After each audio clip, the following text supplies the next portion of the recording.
Alright, YouTube, welcome back to King Nazru's review of Black Panther.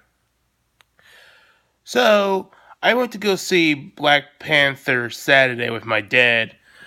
We tried to go see it the weekend before, but tickets had sold out. I had severely underestimated just how excited people were for this movie. Well, it was just going to be along the lines of like a Thor movie where, well, sure it'll sell, but it's not gonna be like out so like back when Star Wars was good. Between episodes 1 through 6, which is the only real Star Wars. Um, but yeah, I did eventually get to see it, and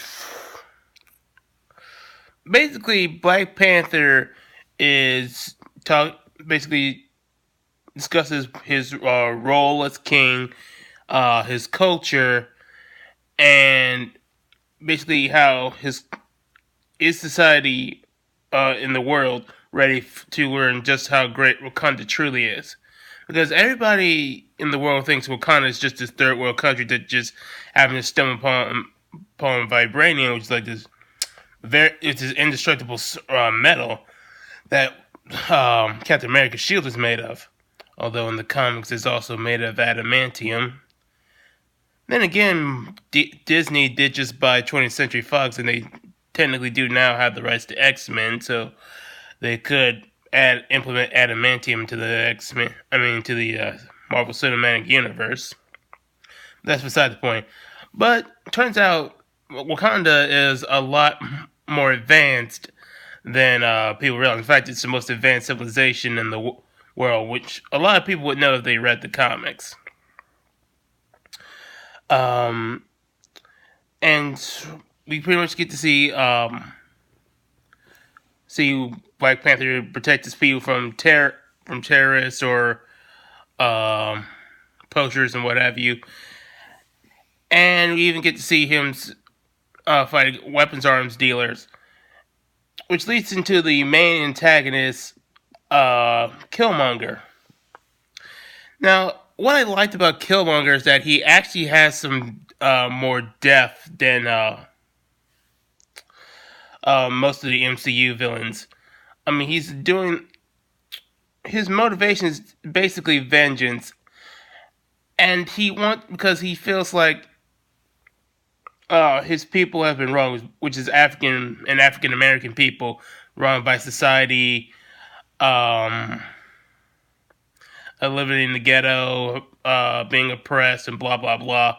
If you ever watch Black Lives Matters, you pretty much know that. So yeah, he's basically like the villain version of a Black Lives Matter. Though to be fair, there are a lot of Black Lives Matters people that are really fucked up. And what's really interesting is that he also has a connection between him and Black Panther. Which, spoiler alert, they're cousins. His Black Panther's father killed his brother who was spying in America and is giving Wakandan weapons towards African Americans so they could fight back against people they felt they were being oppressed by. Which is they didn't want it to be that way. But after his brother got killed, he left the boy who would become Killmonger behind, and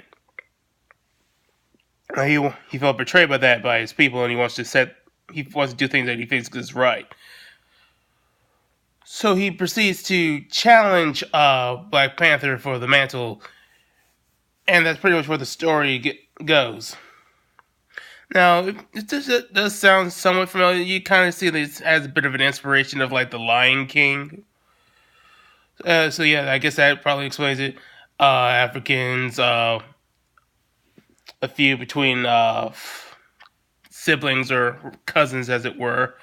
One of them being usurped and them having to reclaim the kingdom before they ruin everything.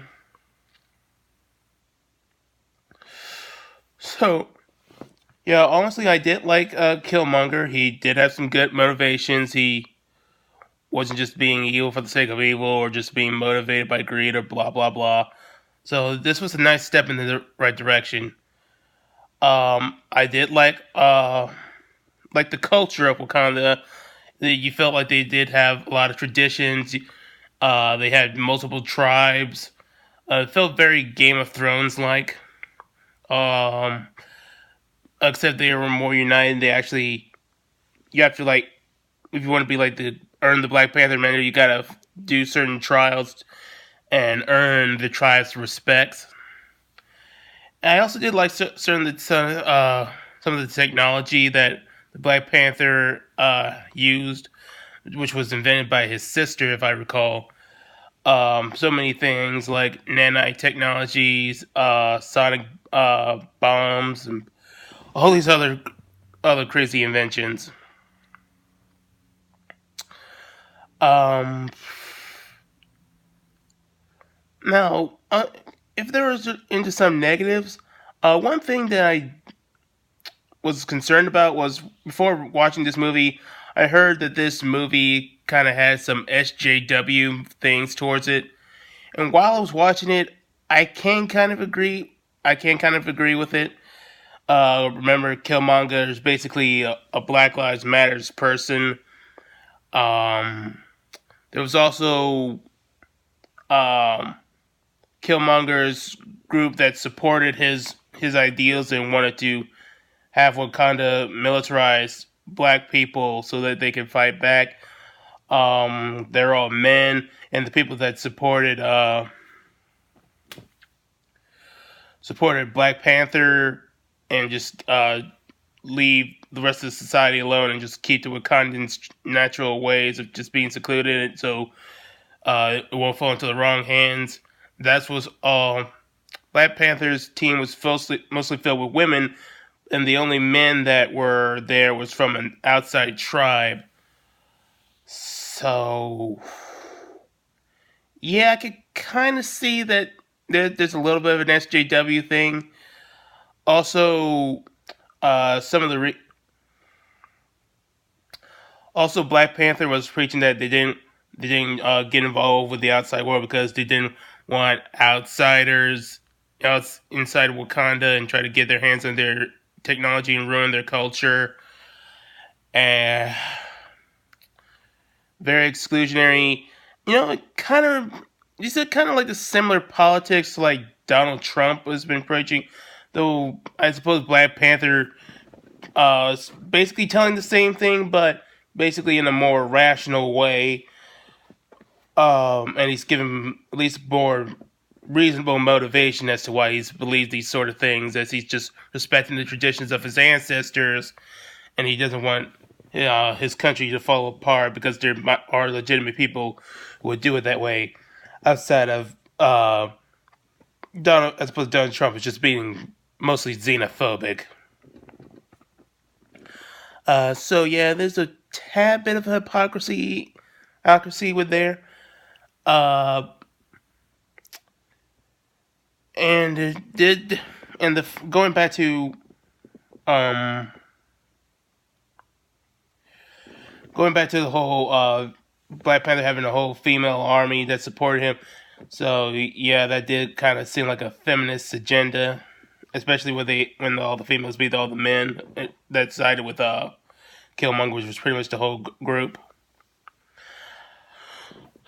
So yeah, I kind of have to agree that there is a bit of a social justice and feminist agenda here. Though I suppose it was kept to a minimum, and um, they tried to focus more on the story instead of just trying to fulfill an agenda.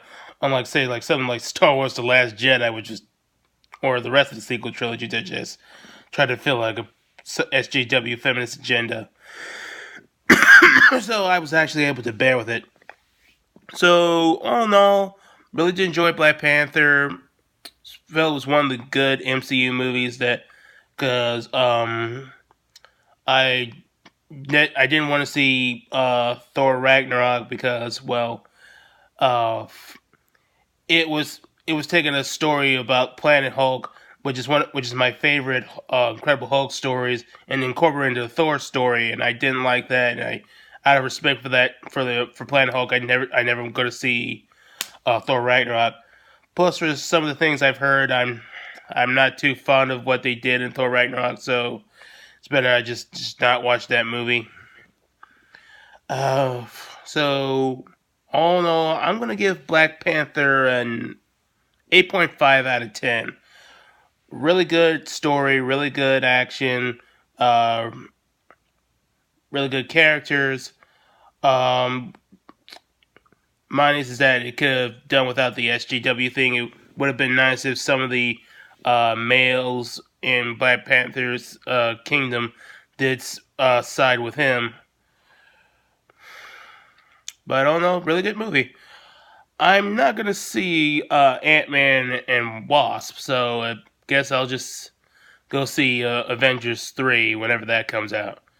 So that's my thoughts on Black Panther. I'll catch you guys later.